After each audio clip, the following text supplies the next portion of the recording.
What's up, y'all? It's Coach Justin. We're here again with the sit down. We have another very special guest with us today, Coach Scot, boys basketball coach at Fremont High School. How you doing, Coach? I'm doing all right today. Thanks for having me here. Of course, man. Of course. Thanks for coming through, man. Finally got it done. Yes. So let's start off with just like a quick introduction of who you are. You know, obviously we know you coach at Fremont. Been a coach in the Bay Area for a very long time. Very prominent guy, locked in, still doing it, which is good because we have a lot of. It's good to have good coaches, you know what I mean, who you've seen go through generations and are still at it, giving back to the community, you know, being an impact on these young people in the inner city because, you know, we really need that these days, you know, especially coming from Oakland. We all know, you know, how Oakland is. So like I said, just start with like a brief introduction of like, you know, like where you played high school, college ball, and then kind of go into the coaching for us, okay? Man, I played over at I'm an Oakland native, so Gotcha. I played over at Fremont High School. Played in the '80s, graduated in '86. Mm-hmm. Good class. We had 3 pros from that class in Oakland at that time. That's when Fremont was booming. That's when Fremont was real good. Yeah, we actually had a couple D1s on our team as well. Played a little JC ball at Los Padanos College. Played for 2 years. And after that, just got into coaching, actually. I just went straight into coaching right after that. That young. Yeah. So I started coaching in Really? My first year coaching in 1987. And you were how old? I was 1987. I was 19. 19 years old. That's what's up. Yep. That's what's up. Yep. How was that? I know that had to be tough. What age was it? I coached 10s. I actually went and got a group of neighborhood kids from around the way. And young? Yeah. I went and got some kids from around because I was making money working at Parks and Rec. So I went, took it, spent my money on some uniforms, got some kids. Actually, some of my kids went to Fremont High School. This is when, 1987? This is 1987. So you've been doing, I say that to say you've been doing this for 30 years. Yeah. Taking your money and going to buy uniforms for 30 years. Pretty much. Okay. Pretty much. Okay. So some 10-year-olds, it's like, is this an Oakland team? Yep, Oakland team. Kids from East. We called ourselves the Oakland All-Stars. Oakland All-Stars. Yeah, so we played in the Greg Brown tournament, and after that, I went away to school. So I went to Chico State, got my degree, and got into coaching. Was coaching in Chico. Actually, I was playing basketball at Chico State, and one of the coaches asked me, was I going out for the team? And I was like, no, I was over at that time. I didn't, since I wasn't going pro, I was like, man, I ain't tripping off no basketball. So, I went to, the coach was like, man, do you want to coach? And I was like, yeah. So, man, once again, I went out there. There was a school called St. Mary's. I started coaching out there, and there was only 9 kids at the school. It was only 9 males at the school. So it was a Catholic school, private school, because Chico had 3 schools out there at that time. Pleasant Grove and Chico Junior Middle School, and I had the other school. The third school. And there was only 9 kids. So you basically had to have every boy in the school on your team. Yes. That's fire though. But you know what the best part? My first year we went 1-24. Hey, and it was crazy because the year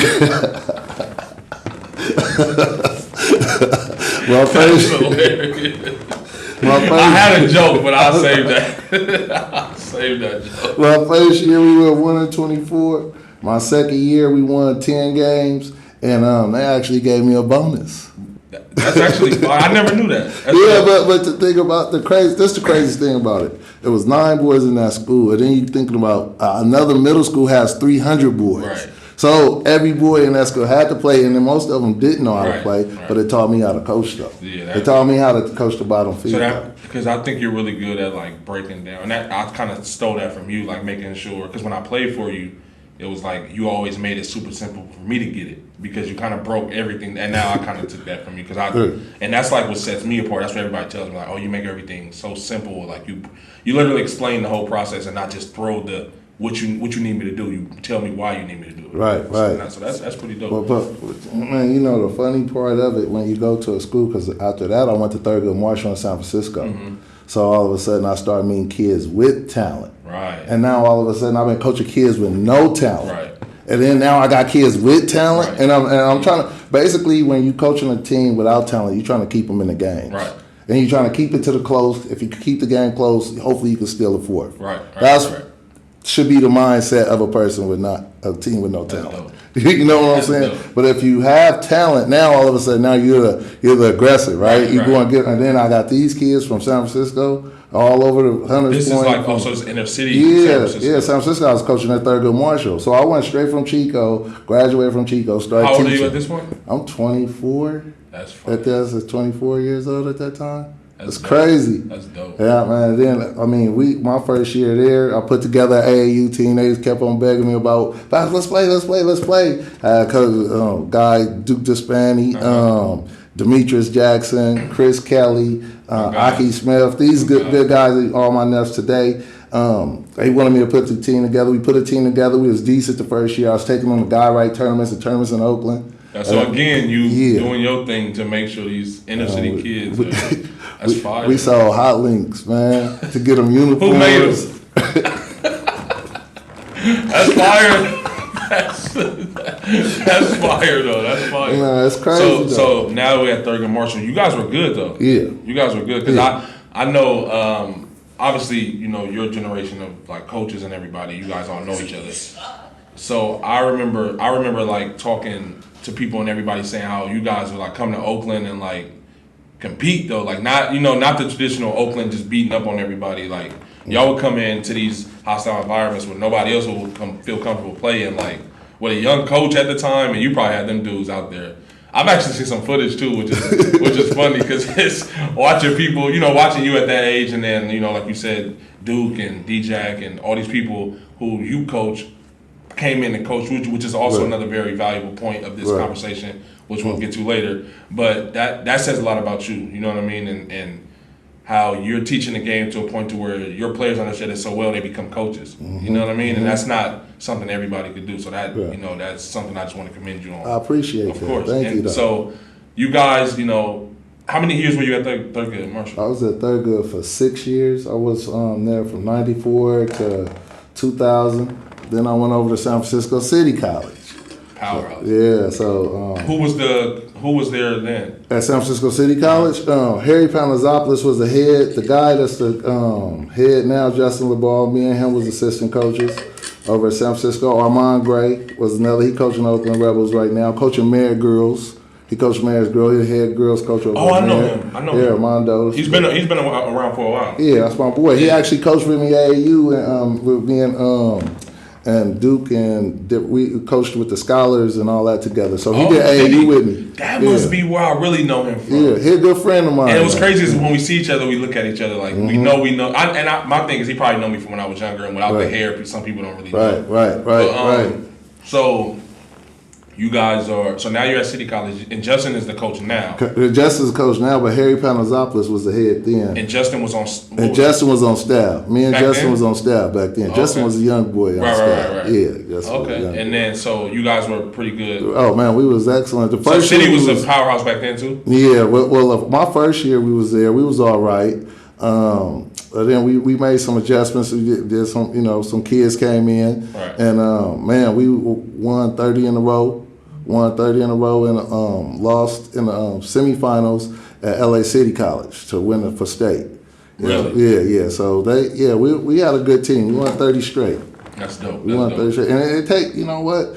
And the thing about it, I mean, because I had a Marshall team that went 19-0, and those kids, but you learn how to win though, and you learn how to lose. And that's the difference when you get a certain group of kids, and they don't always have to be the most talented kids, but if you get a group of kids that's kind of smart, they can learn how to win though. Right. Yep, and then you just milk that way to win. Yep, and built that way. That's how systems is built. That's how mindsets. That's how you build tradition. That was a deep quote because we did that. Yeah. At high intensity. Exactly. We built how to win, the culture of winning. We'll get there. Yeah, okay, I'm sorry. Yeah.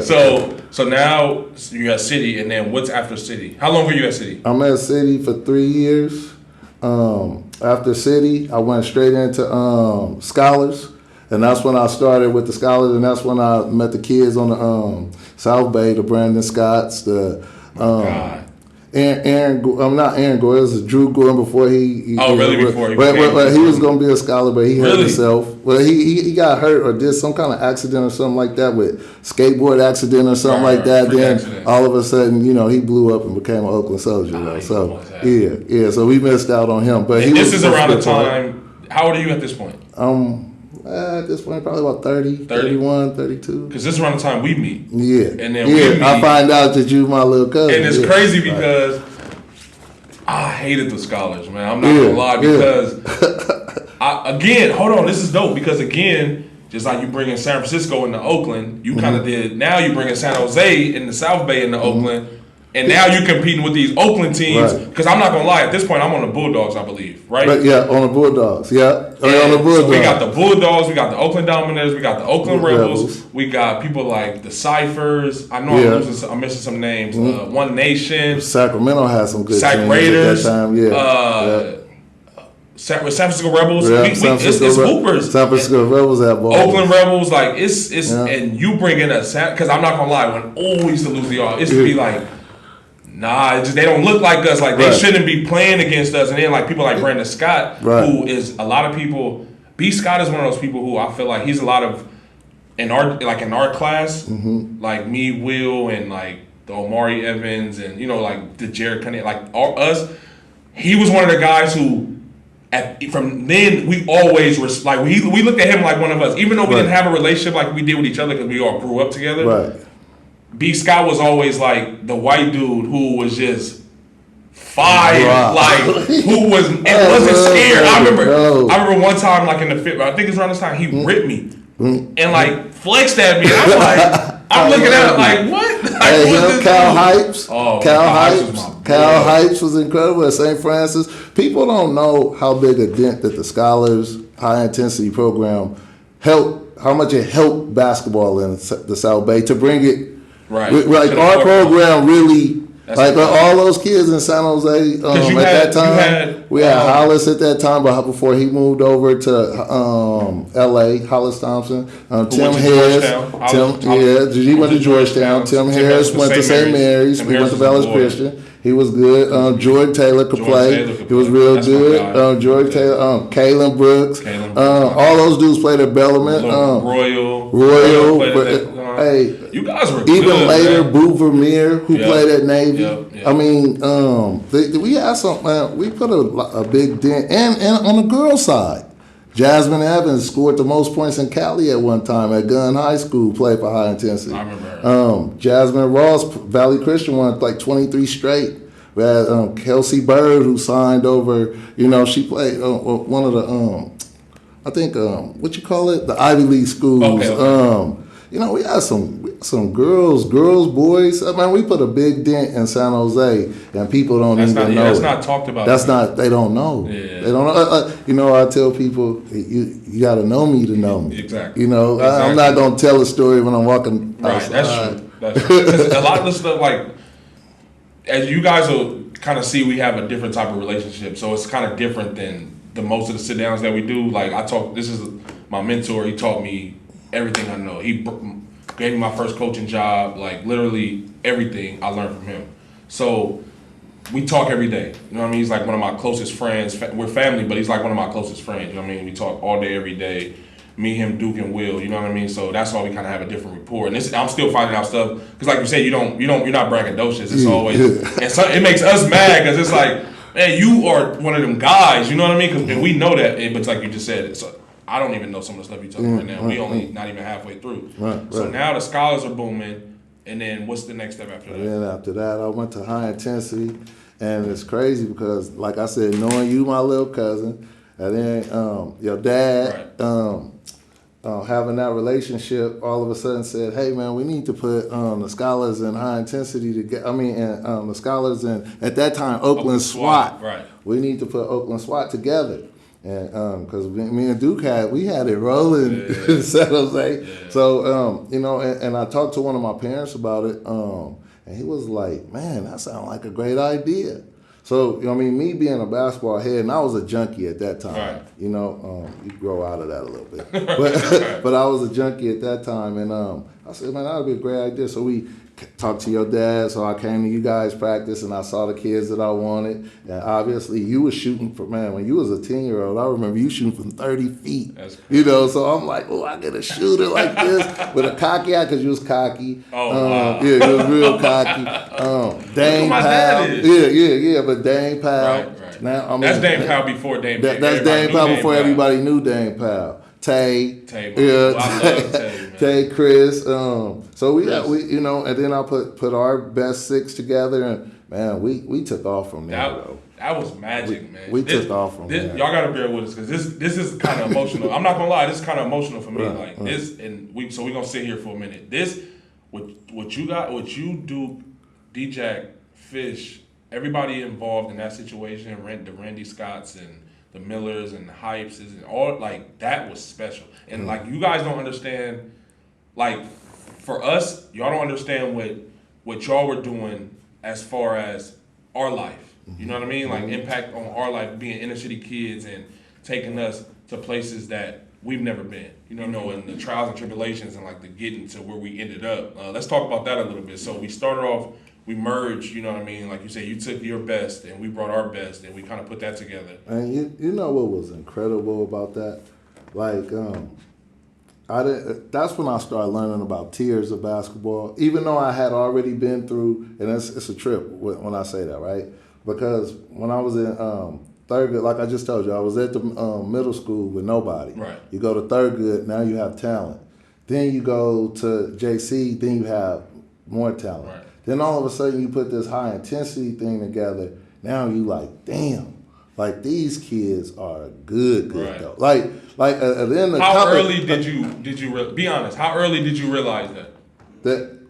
And I know you're gonna tell me the truth because to be honest with you, the first practice. Really? The first practice when we went over there, I was like, oh my God, this, like, we never gonna lose. Because think about it. Once again, I'm telling you, I'm gonna inflict what I know. Right. I'm gonna tell you what I know. My coach is gonna tell you what they know. It's all gonna be who I coached. Yeah, I coached. They're gonna tell you what they know. Right. So everything is gonna be reiterated, and then so you're gonna be learning. Not only is it gonna be talent on the floor, but these kids from the South Bay is bringing a whole different style. Because I've been coaching them since they were 10 years old, so they understand the pivots. I mean, we was doing help defense. We was playing shell game, help defense, 3-on-3, denying the cutter, bumping the cutters. Right. We was doing all of that stuff at 10 years old. Mm-hmm. So then by the time they got to and started playing with y'all, that's why the SWAT has so more talent than we had. Right. If you just came in there and looked in the gym, you would have said that team was more talented. Right.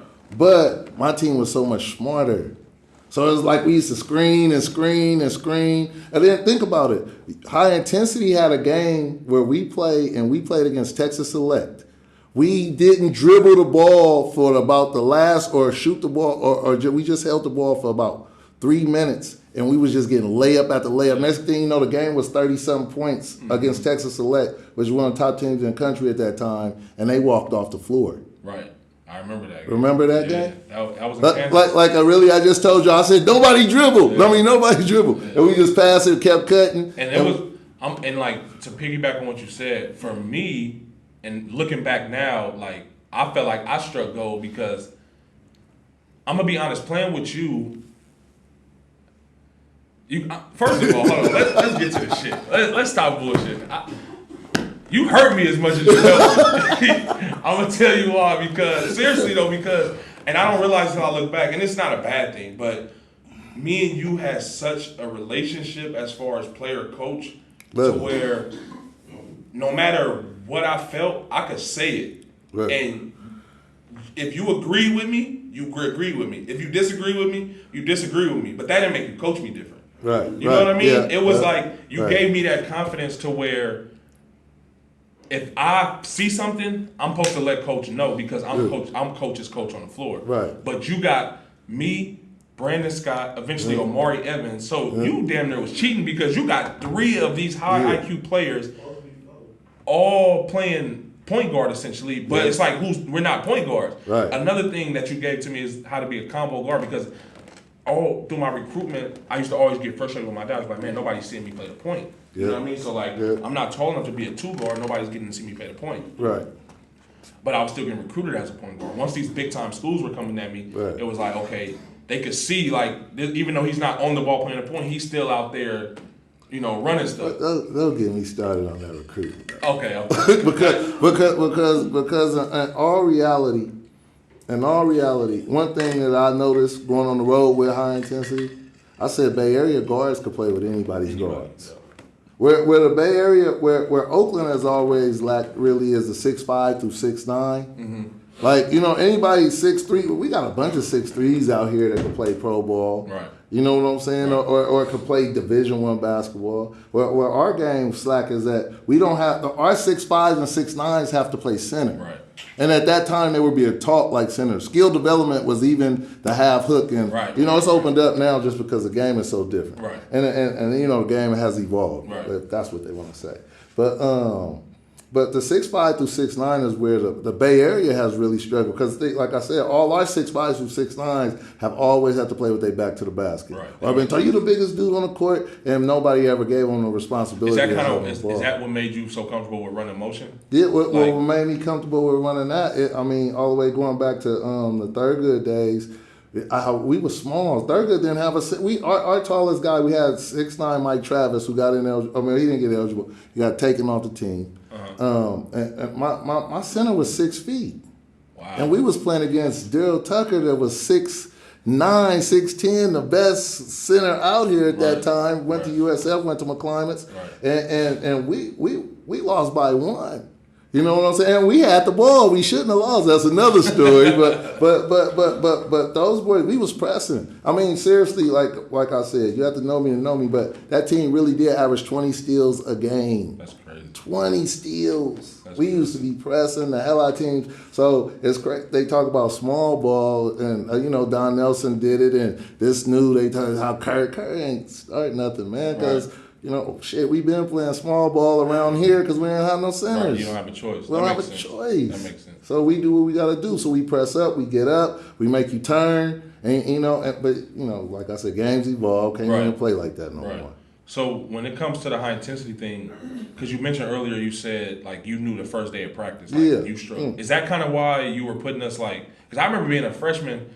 And you would make us play 17s, and like we wouldn't win, but it would be like we would compete hard, and you would be like we'd be losing because obviously we like you just said we're ninth graders playing against these elite, and we're playing only in the best tournaments. We didn't lose much though. No, but I'm saying when we're playing against these 17-year-old kids like that, we're only freshmen. You know what I mean? So we're not even supposed to be playing against them. Well, we had a plan. Me, the Scots, the Millers, the Taylors, when they were involved, but the Scott, definitely Randy Scott, who I love, my guy, Brandon's dad, but and the Miller, Scott Miller, Ryan could shoot the hell out the ball, high school, so he got to say something about Ryan. But we had a plan. He was like, put a plan together. So we already knew that we was going to these tournaments. But he had always promised, make sure we go to the Jayhawk Classic, because they were from Kansas. Right. Him and his I remember wife, that was Eileen. a big deal when we got to play. Gotta say something about Eileen. Remember, Eileen is, if it was not for Eileen, we had the tournaments, we wouldn't have made it. Right. She rushed us through the airport. Exactly. Yeah, so we wouldn't have never made it if it wasn't for Eileen.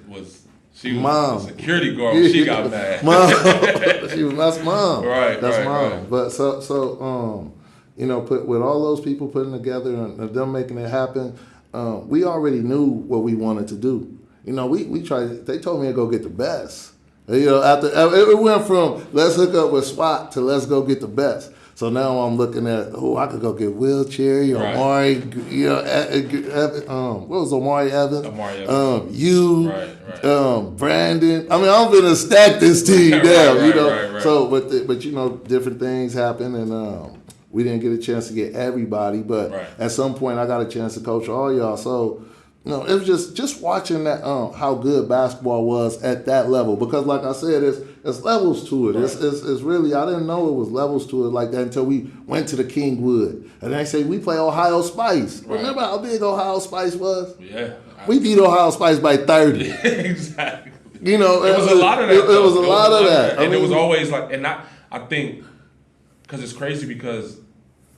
We're playing against these dudes that we see on TV now. You know what I mean? We talk about it all the time. It's but we're in the heat of it. Like they who was this team that has nobody in the top 100. Right. This is before Damon Powell was at this level that he's at. So it's like, but they out here, they beating these number one kids in the country, and they not beating them, they punishing them. My favorite story about high intensity. I took y'all to Kansas. Okay. We in an 84 team tournament. Nobody give us a chance. Right. They high intensity. The Plumlee brothers there. Derek Favors is there. What's the boy? Harrison Barnes is there. All those teams. Everybody there. We go out there. We blow somebody out from Kansas City that first night. Hold on, before you keep going. This is a key point of this is our last year. This is our junior year. This is our junior year, yeah. But so this is when Damon Powell's Damon Powell. Damon Powell's not on this trip. Damon Powell not on this trip. Exactly. Damon Powell not on this trip at all. We go and he's out our there. only guy who's like considered high level. Exactly. So we go out there, we playing against all these teams. We blow out a KC team that first night. Randy and them, because they, like I said, they from Kansas. So this is kind of huge, though. Right. I don't tell the kids that, but I want to win for them because I want them to see this because the winner plays at Allen Fieldhouse. And that's a dream for any kid to play at Allen Fieldhouse, right? So we go out there. Let's talk about how, a quick side note, they didn't schedule, a lot of people played there all throughout the tournament. Right. We didn't get to play there at all. You're going to that. Exactly.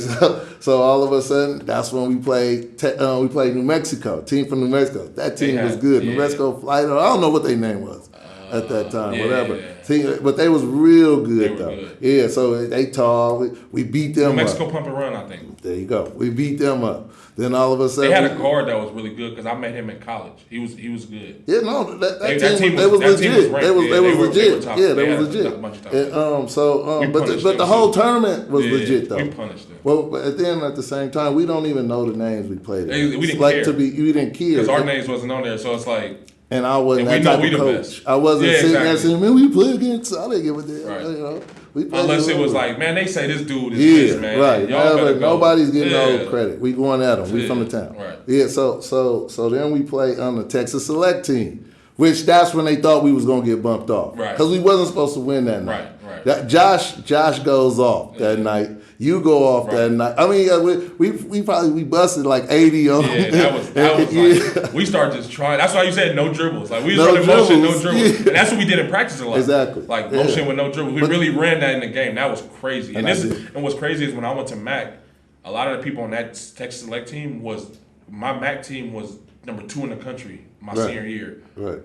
And a lot of people from that team were on that from Duncanville High School with like Perry Jones and they were number 1 high school team in the country and we were number 2 behind them. A lot of people from that Texas Select team went to that high school. Yeah, and we beat them by 30. Oh, it was bad. Yeah, it was bad. So then, like I said, then we play Indiana Elite. Now this is when everybody think we really going home. There's no way. This is the Final Four. Yeah, right? this is the Final Four. There's no way. This is a Cinderella story that has come to an end. Yeah, exactly. So we play Indiana Pump and Run and Indiana Elite. Indiana Elite. Man, Plumlee on there. They tall. I'm looking like, ooh, we small though, but we Kelly stayed at home. Kelly Jackson was 6'10". We didn't have our big out there. Elliott was the big. Elliott went to where did Elliott Fresno State. Fresno State. And then he ended up at Riverside. Yeah. I saw him in college. Elliott could play. He was from Kansas City, I believe, too, though. Yeah, so we had Elliott Berry. Yeah, originally, then he went to Fresno. Okay. That's how we got him at that time. So we got Elliott. Man, we rip into Indiana Elite. And then they start milking the Plumlee brother. He was nice. He was hitting 3 balls. He was dunking. I'm like, bro, who is this dude? And that's when they knew they were saying he was going to Indiana. Yeah, and then another dude went to Purdue on their team. Another dude, tall dude too. Everybody on their team was signed. That's why Randy and them wanted to beat him so bad because they was over there bragging. They families. And then Josh hit that crazy shot at the buzzer. Hey, that was a called play. Remember? Yeah, but that should have been called for me. That's not about that. I was so mad at you. I think I don't know if I took the. You made me set the screen or something, because I had just hit one like a 2 possessions before or something. Yeah, so I just knew it was coming to me. But it probably should have. But I had a feeling that Josh. Though. It worked. So I was with you. I ain't gonna lie. I was cussing you out when I'm walking on the court. Like, man, how you ain't gonna give it to me?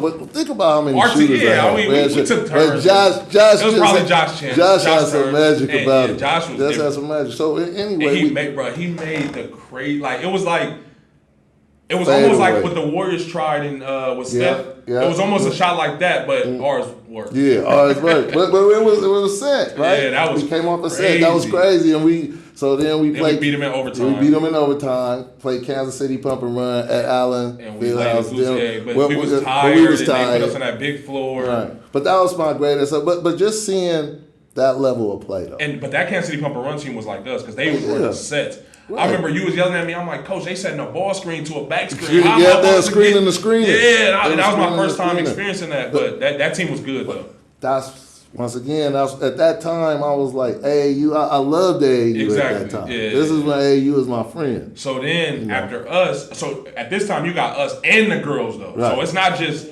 you got both levels. Like I remember it was times where you would leave our tournaments and go straight to a girls tournament. Right. And vice versa, or we would come in and practice with them.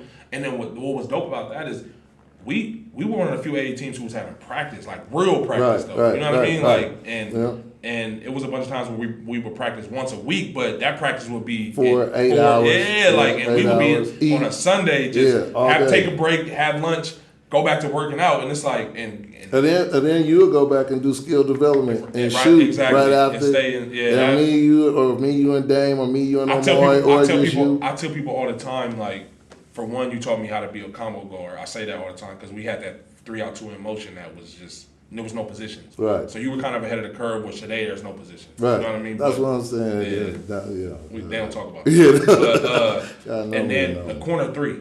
Mm-hmm. It used to always, because the way our box one set was, I used to always get the corner three, which is why I probably should have got that shot, Josh. Like I said, that's another story. But so you used to always tell me, like, man, it's the hard, like, because I worked out with you, like, you were my trainer growing up. You know what I mean? Like, and you used to always tell me, like, you used to make me a drill I do now. I make people run corner to corner, and now the way we do it, because we train together a lot, we implemented the run and a half stuff to make it more conditioning. But me working on that shot so much made me such a threat from literally not just a 3-point shooter, but from everywhere. Because everybody says that the corner three is the hardest, but to me, I'm always like, I'd rather shoot from the corner, but it's because I got so many reps up with you. Exactly. And that's just crazy, the way you knowing that, okay, this is a shot we're gonna get when you made us run and had us run a fly, or you were run like the UCLA, like, or you know what I mean, like stuff like that. And we were, or boxing one out of bounds. We would get these shots, so you made us work on those shots all the time. You know what I mean? So that was like another dope thing. Yeah. So like I said, so now you got the boys and the girls both. At this point, we don't have ranked kids. At this point, people are asking to come play with us. We're turning people away. We're beating all the top teams. It's just only team we need to get to play is the Soldiers, and at this point, it's just us and 2 at 1 and 2. Us 2 at 1 and 2. You know what I mean? Which is, like I said, it's dope because we watched that go from the ground to up to where we're begging people. My dad, at least, is going out trying to get people. You telling him, like, man, we don't need them dudes, man. Like, I got gold right here. And so a lot of times people came to practice and stuff, and they just didn't make. They didn't fit in. Yeah, and it would be they could, not saying they came and had a bad practice. It would be sometimes where I'm like, dang, we could use him, and you'll be like, nah, it's gonna throw us off. Why would I mess up what we got? I see where this is going. Y'all don't see it yet. Because the thing about it, this is where, and this has even resulted in the college basketball, where you got great coaches like Coach K that can't even really coach no more because people are one and done. So now you bring this new kid in. Once you bring this new kid in, you used to help in a certain way, people going through screens, how you hedge, are you going to double off the screen? And now he's your team leader. And now, but if these people don't know how to do it, they throwing it off. It's a wrench in it. So, team chemistry, if you build. And I was telling the AAU coach, Ryan Dew, my boy coach over for the Rebels, he got a young team. He always do well. And I'm like, man, if parents knew just to stay together, it would all come back to them because you're going to win so much that you're going to have to come see this kid. Mm-hmm. But you'll go to a kid, if you're not top tier and you go to one of these top tier teams and your kid is not a part of the real rotation, they're going to sit down. Then it's pointless. It's pointless. It's pointless. And people don't understand that. You'd rather be on a winner than be a bottom feeder on a powerhouse. Right, exactly. Like that just doesn't now make you getting your 30 at the newspaper game like you used to tell us. Like, all right, y'all out here bullshitting. We're going to be playing the newspaper game tomorrow at 9 a.m. when nobody watching it. Nobody watched that. You know what I mean? And you. But now it changed up though because they put it on a circuit where everybody is playing in the same circuit with the same thing. And if we was playing now, it would be a whole different thing. But I mean, like I said, basketball has evolved, and the AAU thing was good then. So now I'm at boom. After that, I'm at from AAU to y'all. I get the coaching job at Fremont High School. So now you're coaching at Fremont, which you're still at. Right. And a lot of people will say you obviously turned that program into something decent as far as where you started. Right. It was rough. I remember coming around. Yeah. And then you guys have been making playoffs and at least being in contender. We've been to three NorCals. And but usually an OAL contender. You know what I mean? Yeah. But in the OAL, so is down. I mean, so many more schools, a lot of problems. We could talk about that. That's a whole different topic. But right now the kids are different though. The kids, I'm not getting top quality kids, obviously, but I'm getting good kids. A couple of years ago, I had a great group. Right. That we probably could have contended for a state. We just tanked out against Palo Alto, right. Which they went on to the NorCal final against Sean, Logan. That's with Sean, Sirocco, Sean just signed at Bakersfield. That's dope. Right, Sean just signed at Bakersfield. Rocco's playing down Antelope Valley. He's going to try to walk on over at Southern. Okay. So, but I like Rocco too. That's why I like Rocco. I like Rocco because I like dealing with young cats who retain information. You know what I mean? And Rocco is one of those guys who he'll text me for advice, or I want to get it. Or when he sees me, he's like, just like him, like, man, I can't hit my pull up. Like, what can I do? And I'm like, make sure you're following all the way through. Or And he's one of those guys who, no matter what, he didn't watch me play. It's different when I have people who watch me play and stuff. Yeah. But it's dope watching somebody that young who kind of retains information and takes it serious. Right. But so you're still at Fremont, and it's dope because now we see that you're not in it for the glory. Obviously, you're in it for you love to do it. You know what I mean? Yeah. When you started off with the AAU team or whatever, when you won one game. I don't know why they brought you back. But, I don't know why they brought me back. But either. And then now you're still like grinding out and like trying to put together. But it's good because you saw, and then even on high intensity, like how we started, and you saw what it came to be, and you stuck through all of those, and you always said no matter what, like. I'm sticking to my what I know. You know what I mean? I'm not following the hype or going to get this top rated guy. Right. And even when you were trying to get guys like Will, like Will Cherry, he wasn't even at this time like you saw it before everybody else saw it. You know what I mean? And you're like, man, we need him. And Will, being such a loyal cat, he had his reasons as to we all know why it didn't happen. But that's just dope for you. Like you weren't trying to go get like I said, the big name guys. It was like you had your dogs. And you've seen other dogs that you knew could run with us, and you was. It goes all the way back to what I'm telling you about having them 9 kids. See, that's laughable, right. But at the same time, that taught me how to coach them. Right.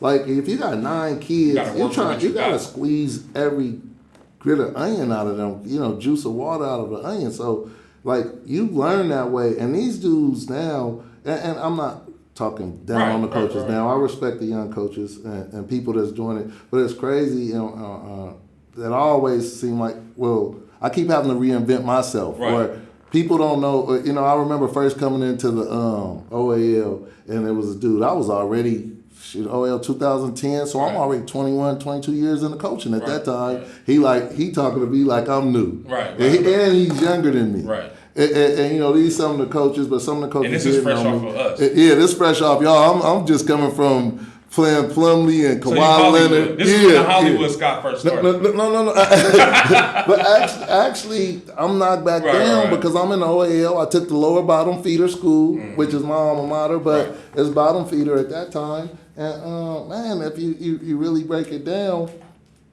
when I did that.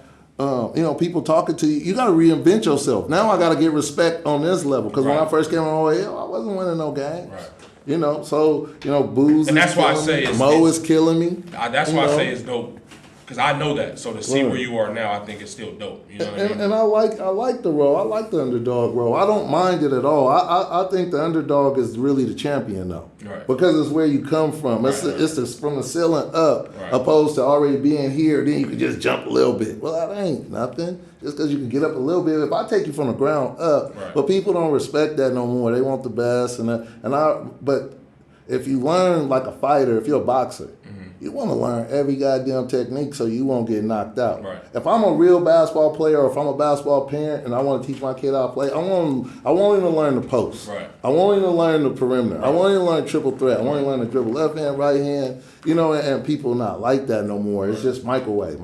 So, and that's how the game is now. So it's harder for me to coach. So I'm trying to reinvent myself with this group of kids that I got now. That makes sense. I'm always trying to reinvent myself, and it's getting tougher. It's getting tougher, but I love it though. That makes sense. It's dope, like I said, because we see that you're in it for the right reasons, and like I said, I've seen you in action. You become like a father figure to these kids, a guardian, a support, a mentor, like to me, and and I just want to commend you for that and say how much on everybody's behalf, like we appreciate people like you who we know are doing it for the right reasons. You know what I mean? And like I said again, getting me into coaching early, like how you were. Now, I never knew you. I knew you started young, but I never knew the exact age. And we started like around the same time. Right. And then always being there, like when I would get frustrated calling you, and you were the first person to ever tell me, I talk about this all the time, but like you got to stop coaching players like they're you.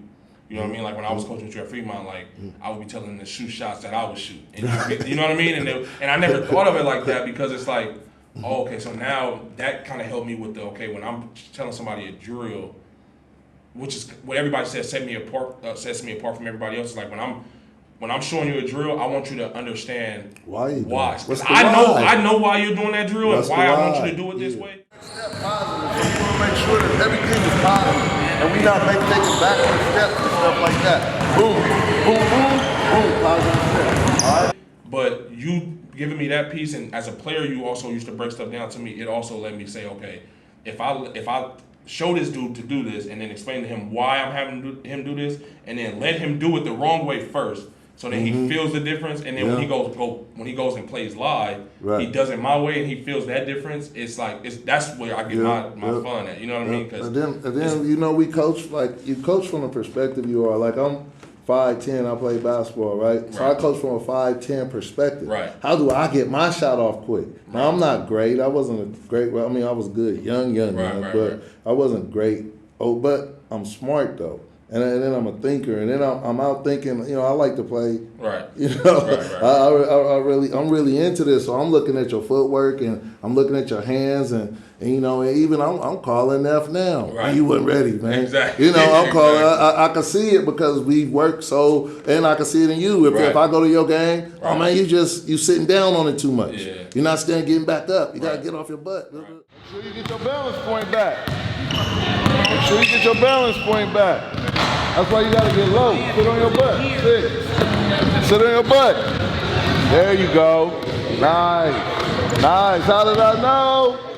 Whatever, but I could see it because I did it so many times. I didn't visualize it. Now it's kind of just like muscle memory, second nature. Like he ain't shooting well. Like I know I could help a lot of shooters. Right. But once again, if you gotta know me to know me, because I ain't putting it on my card. Right. I ain't bumper sticker. Right. I teach shooters. I teach. No, but man, a real dope conversation, man. Like I said, good luck. We'll be, trying to post as many updates, as you guys' season coming up. You guys getting a new gym, I know that's tough. You gotta figure out, I play a bunch of away games, which is tough, but like you've been through it, so I know you're not complaining about it. It's like whatever, I'm just gonna handle it because I know you. But man, like I said, thanks for coming through, man. Great conversation.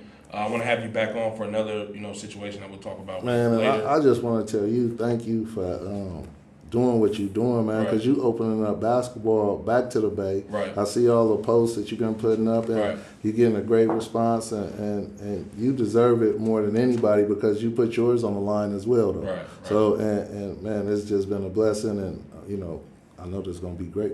I appreciate it. That means a lot coming from you. Like I said, somebody who I consider my mentor. Whenever, call you whenever, talk about whenever, vice versa. Right. And like I said, man, again, thank you for everything on behalf of everybody, and that's about it. Yeah. Anything you want to plug? I know you have your Apex Belt Trainer coming out soon. Apex Belt Trainer. Yeah, I want to get into not only train. Well, I already train, but I want to help people with like conditioning and stuff like that, and make materials and stuff like that for people to condition or different equipment so people can work out. So Apex Belt Trainer coming soon. Right. Yeah. Okay. Meantime, for you ballers at or around home, there's this that will get your heart rate up, and it rebounds for you too. Let's take it to the East Bay. Because of COVID-19, chances are a lot of courts near you look like this. Basketball rims either pulled off or piled with wood blocks to deter play. Deter, not stop. He'll take another shot, but he's working on his shooting. He's working on his passing right now. 2 dribbles over, shot. So now he's getting a bunch of reps up. An ultimate shelter-in-place workout for a baller. The Apex Basketball Trainer, designed to sharpen skills anytime, anywhere, especially at home. And all it took was this Fremont coach's imagination and 9 prototypes before this. They could be at their home still getting shots off. If you don't have a court, you can still get your reps on. You can still get your passing. You can still do your ball handling. And basically, you can still be the total player. He's passing, up faking, spinning out, taking a jump shot. That was actually a good shot. You can see on his release. And then he's taking 2 more dribbles, getting right back to that elbow, which is a shot that a lot of guards take in the game on the pull-up. Yeah, now I know a lot of players out there that are thinking, oh, snap, wow, I got to get one of those. Probably pulling it up right now on Shopify.com, the Apex Basketball Belt Trainer. You find them all, Vern. All right. Thanks. We'll be right back.